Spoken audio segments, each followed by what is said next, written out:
Well, let's return now to our top story, the arrival of those US military planes here in Turkey to join the campaign against ISIS. And for more on that, I'm joined by Kurt Volker in Washington, D.C. He's a former US ambassador to NATO. Ambassador Volker, thank you very much indeed for being with us.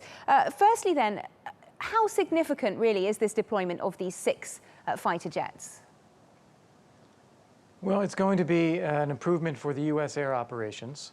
We'll be able to strike targets inside Syria, targets of ISIS, of course, from the north. So it cuts down dramatically the distance that these planes need to travel, and it may indeed help with targeting as well, identifying proper targets, and perhaps even responding more quickly when we identify a target to be able to strike quickly.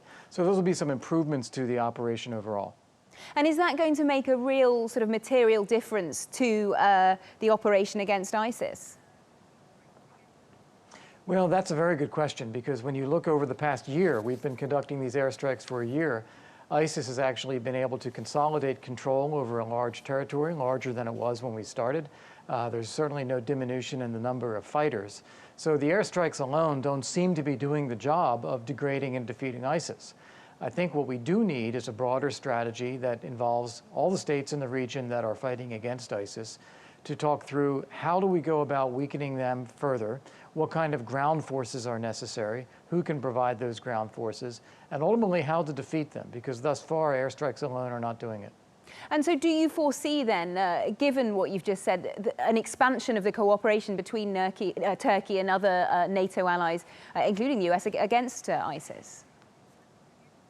Well, I would like to see that. And it's certainly plausible that a few NATO allies, maybe not as a NATO operation, but members of NATO, such as the UK, would be able to take part in the operation out of Turkey.